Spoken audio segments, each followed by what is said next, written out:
手術を受けることができます。要するにドナーが選ばれる状況にあります。今年か、今年の、年初で産経新聞に出ました。近くの国の20何人の子どもが、いっぺんに、ウルムチの空港に到着しました。目的は重い心臓病のための移植手術を受けるためです。20何人の子どもにはドナーが20何人という、必要ということです。考えてみてください。日本で、新聞にたまに出ますけども、心臓の、移植手術を受ける子どもが日本で何年も待ってアメリカに渡って移植手術するための募金とやっと、ドナーが見つかったと、アメリカに、渡航したこともテレビニュースでもたまに見ることができます。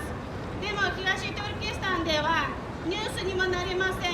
そのドナーを提供ではないんです。内臓を取られた親、それを知ることもできません。自分の子供の内臓を取られた子供の遺体、箱に詰められたまま捨てられます。埋められています。若い男性の内臓も中国共産党のトップ、江沢民も何回も内臓の移植手術を受けられたことがありますと、それは内密の秘密でもなく、みんな知って、中国人だったらみんな知っていることです。要するに東トルキスタンの内臓、トルキスタンの若者の内臓が中国の共産党の最大のビジネスになっています。今、空港ではドナーが通用口もあります。外国の日本人も含めて中国に渡って新疆ウイグル自治区って言われている東トルキスタンに渡って移植手術を受けた日本人もいます。それが間接的な人殺しです。ジェノサイドと言われているんですけども、それは要するに内臓をビジネスにした国家プロジェクトと言われています。私がここにいてるのが見てるのが、こういう子供がたくさんいます。で、親が要するに父親、母親が強制収容所に連れて行かれて、子供の面倒を見る親がいないんです。その子供たちを共産党が集団的に、強制収容されています。名前は、なんとかなんとか保育園って言われてるんですけども、家に帰ることもできません。おじいちゃんおばあちゃんが行っても帰ることができません。親に会うこともできません。言葉、もちろん中国語を勉強させられます。テレビ今インターネットで流れている子どもの映像もたくさんあります。子どもが、赤ちゃんに近い子どもが泣くシーンがたくさんあります。子どもたちがみんな中国語で、私たちは中国人、共産党を愛してます。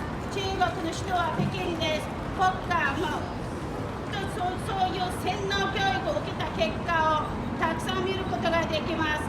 彼らは親に会えないので、どこにいるのかも分かりません。私の仲間、前にいる友達も自分の子供2人、2歳と4歳ですけども、それが2、3年前と聞いてます。今どこにいるかも分からない。母親もどこにいるかも分からない。自分の妻もどこにいるか分からない。子供たちもどこにいるか分からない。他の友達も子供に会いたいのに会えない。話したいのに会えない。そういう話ばっかり私たちの仲間の、なんていうんですかね、仲間がみんないてます。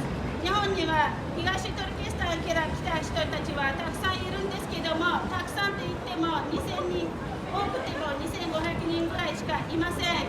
彼らはみんな家族と会えない、電話も通じない、電話することもできない。皆さん、もうすぐ年末です。年末というと皆さん日本人は帰省します。家族元に戻ります。私たちはここで会社員として勤めてますけども、会社が休むと私たちは行くところがありません。住むところがあっても家族はいません。私たちの家族は今強制収容所にいるのか、そこに他のところにいるのか、情報さっぱり分かりません。中国共産党は東トルキスタンの一人一人がみんな幸せに暮らしているとテレビで堂々と言ってます。中国共産党の宣伝部の人たちもたくさんそういう話してます。でも私たちは聞きたいんです。なぜみんなが幸せに暮らせるのなら、私たちは家族と話せないんでしょうか。私たちの家族の顔が見れないんでしょうか。私たちが帰国することができないんでしょうか。